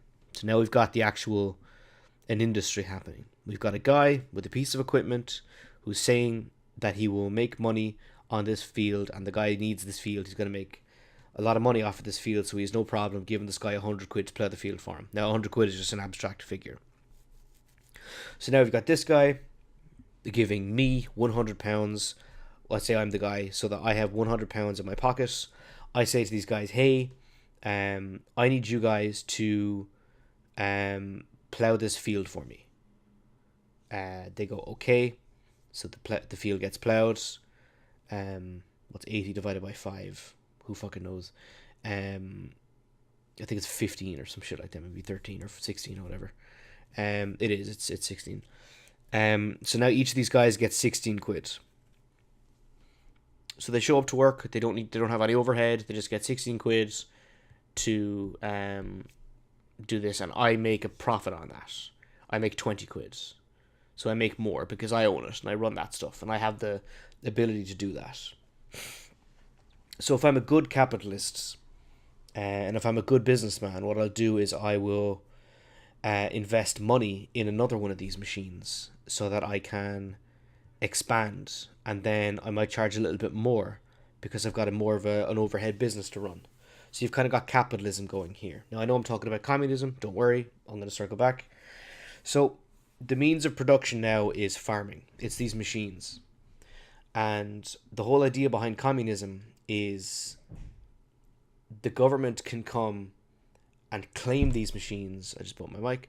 The government can come and claim these machines and say that the community owns them, so that everybody who works them gets a fair wage, and that the excess, which is going to be the £20 that was supposed to go into my pocket, is now either being reinvested into the community or is being reinvested into the business itself. And there's no individual profit, and the money is reinvested that way, as opposed to the opposite of communism, which is where the money comes away from the community and into the individual. Instead of you're working for the benefit of the individual in capitalism, you're now working for the benefit of the state. Now all that means is the means of production. So if you scale this up, so if you have all these private industries, say for example, communism was big after the Second World War, so we'll say the biggest industry in Russia, for example, was making tanks. So say for example, this factory was owned by a private individual and it made tanks. They have, we'll just say, an overhead or a investor of $1 million, per tank. It's nowhere near that, but we'll just say we'll say just 100 per tank again. Now, it's the same thing.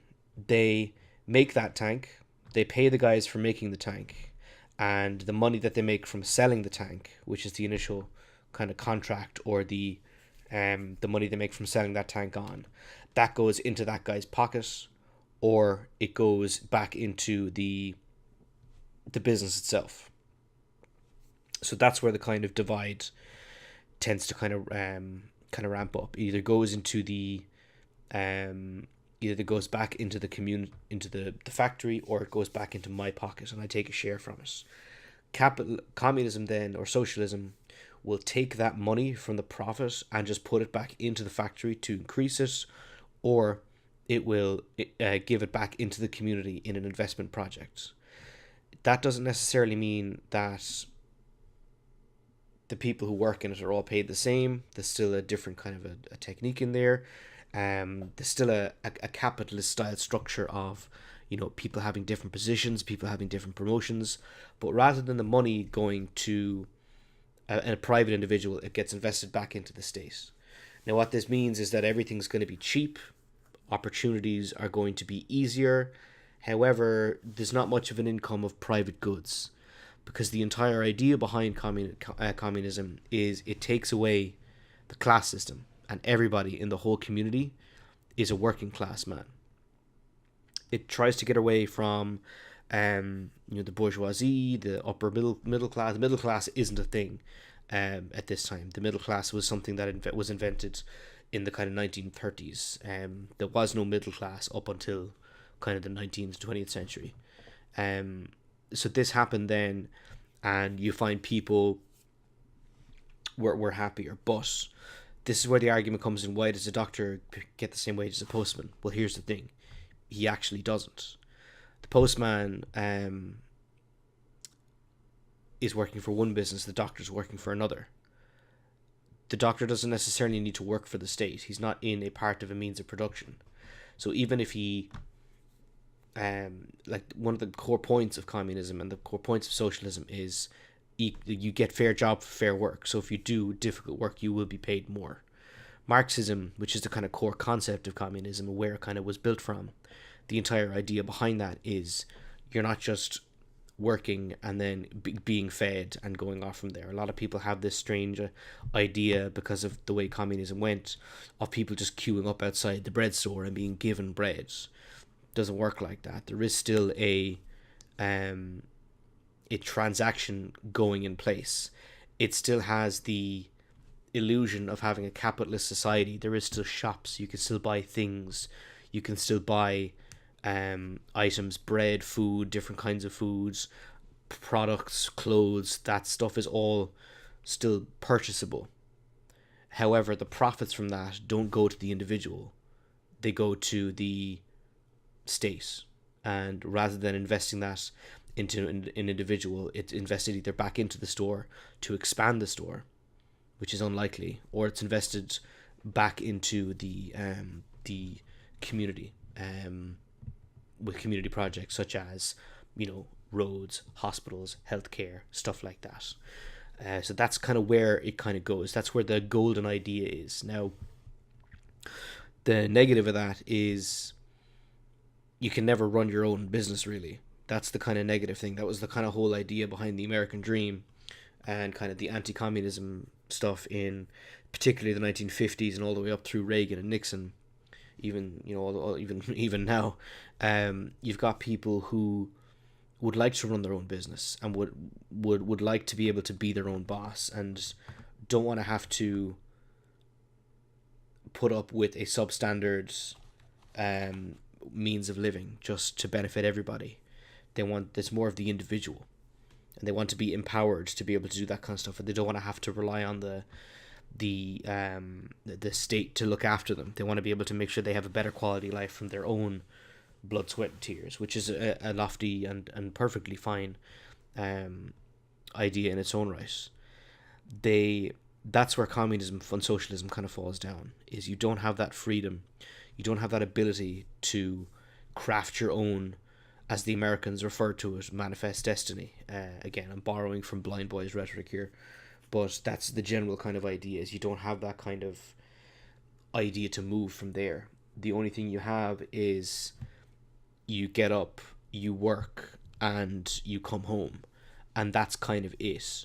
Now, ideally, communism works on a small scale because it helps to consolidate the already kind of turmoil and turbulent kind of nature of possession and production. So if you have a giant farming area, like the size of the best way to describe it is I described a hypothetical to my housemate a few weeks ago, where you had, say for example, we had a community of 100 people, and you, for some reason or another, did things the old-fashioned way. You found a piece of land out in the middle of the ocean, and you stuck a flag in it, and it's yours. You found it, it's yours, you own it. So you and your 100 people come over, and you all start your lives together. And at that point, there can't really be a capitalism, because you don't really have an industry to work on. You don't really have people who have select abilities. You're trying to build up the community and build up the wealth of the community to work from there. That's where communism can work. So say for example, if I'm the 101st person and I happen to find the place, so I own it, and I invite these 100 people over, I say, here's the way it's going to work for the next couple of years.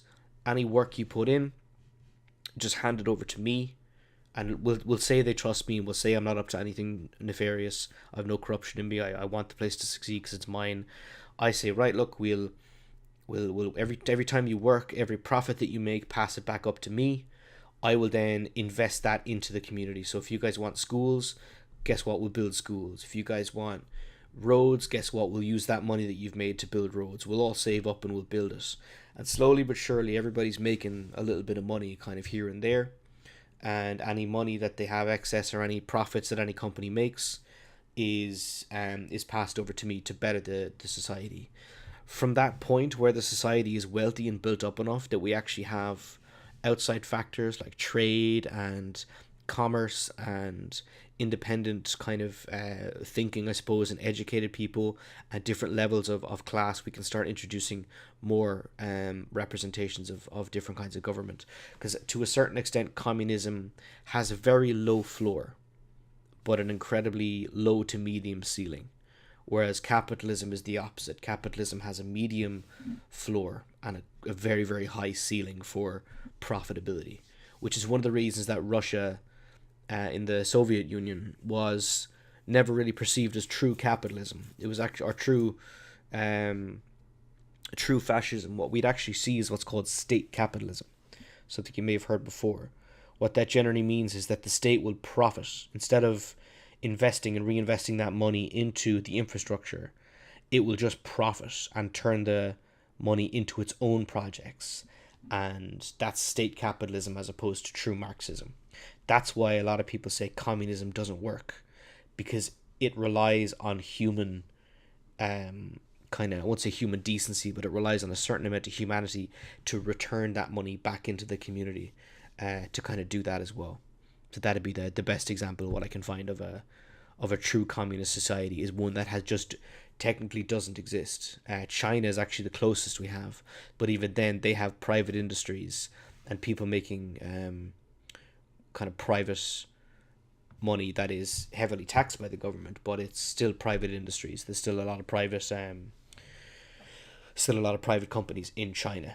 So there's never going to be a true communist country, because the bigger it gets, the less it's going to work. And likewise for a small country, for tiny countries, capitalism is very difficult. That's why you find some of these countries are tiny unless they have outside influences, like Switzerland. Switzerland does not have much of a capitalist mindset. However, it's a very wealthy country from other dealings, with the banks and with gold and stuff like that. They've got that stuff, no problem. But that's just a little venture on kind of communism, just to give you an idea of how it works. It's not everybody earns the same amount of money. It's just opportunities are a little bit better. And the whole idea, the argument with the postman and the doctor is they don't earn the same, but at the same time, the doctor, like, the whole idea is if they did earn the same, well, then anybody can go be a doctor. It shouldn't cost you a lot of money to go and be a doctor. That's why being a doctor, it's expensive to go and see a doctor in some places. It's expensive to run medical industries, because these doctors, and it's one of the problems with this socialized healthcare, as much as we'd all love it, and as great of an idea as it is, these people have spent time, years, and the state has invested a lot of money in training them. Depending on your area, or they've spent a lot of their own money being trained. So it's hard to justify giving all that away for free when the infrastructure to actually get someone up to that level is incredibly expensive to manage. That's one of the reasons that the American health industry works so well, is because it's doing exactly what it's designed to do. It's making money for the country and for the medical industry. It's not supposed to make money for the patients. Whereas, and it is one of the best medical industries in the world in terms of getting treatment, but you'll bankrupt yourself doing so. With Ireland, we have a very socialised healthcare system, but it takes up an absolutely colossal amount of the annual budget, because it's not making that much money. The most you'll ever really pay from an Irish hospital is, you're looking really at about 750 quid, really 800, for a 10-night stay. Specialised treatment is usually free.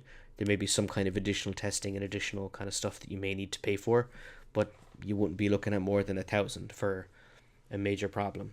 On the public sector now, the private sector, you could be looking at hundreds of thousands, but generally that's why people get insurance. But yeah, in terms of that, going back to the kind of socialism and communism thing, it's a very different kind of mentality to the way a lot of people think about it. It's not a nobody has anything, but it can certainly look like that. The idea is more to create these opportunities, and to, if you ever do need anything, you don't need to fork out for it. Everybody's working for that collective good, but again, the larger scale you work at, the more people you introduce to manage it, and in turn, the more corruption you face as well.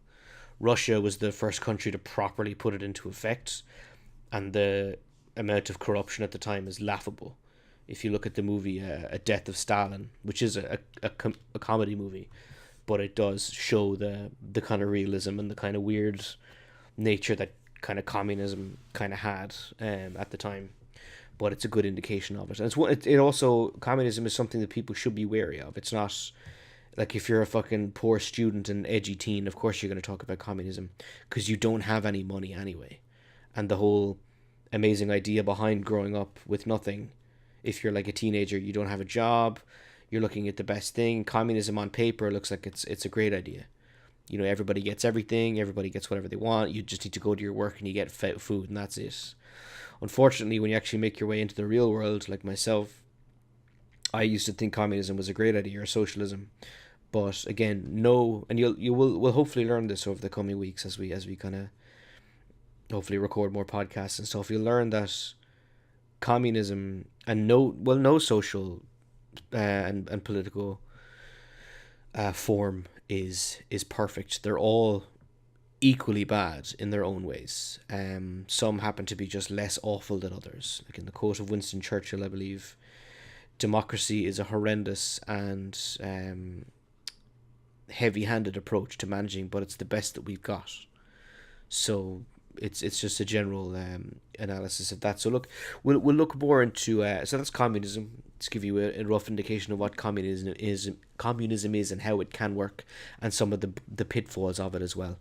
And next week, or the week after, what we'll look at is fascism and the way it works. Now you'll find that there's a lot of similarities between communism or socialism and fascism, but we'll kind of have a chat about that. And then after that, after that we might look at something a little bit different. We might even look at what do we look at after that? I'll make a plan. We'll probably look at something like we'll just look at democracy and show the benefits of it, and then the pitfalls, and then maybe compare it to a few. But each week we'll find some kind of political idea to talk about, and we'll kind of move on from there. I would like to do a conversation about America and the way the political landscape works over there, but we'll leave that for a future episode. So we're coming up on almost the 2 hour mark here. We're on 151 thereabouts before I edit this. So I don't have much in the way of off-topic shenanigans at the moment, other than what we might talk about next week. I might talk a little bit about mead brewing. I'll talk a little bit more about kind of cognitive behavioral therapy and my experiences with it from the layman's kind of experience and kind of how it can work. I'll do a little bit more reading, and what we'll do as well, we may even look up a little bit of philosophy. My girlfriend has a master's in philosophy, so it would be nice to get a little bit of info on that from her, and I can try and look up a little bit. If I do have any listeners, feel free to pop in a submission of what you might like to listen to. But other than that, I don't have much else. So the outro music should pop up in just a moment, and hopefully if you've got any information for me, you can leave them in the comments, or hit me up on Twitter at RetroIrishViking on Twitter, or if there's any social media outlets, I'll pop them below on the page. So other than that, yeah, have a very lovely night, and hopefully this podcast has relaxed you for whatever roughly 2 hour task you were doing. If you're driving, if you're on the bus, if you're on a train, if you're chilling, that's the whole idea behind the podcast. Is it's generally just a chill atmosphere, and hopefully next week I'll have a little bit of background music to put in the background. But for the moment, it's just the kind of epic intro and outro music. But other than that, have a lovely night, and I'll talk to you all soon.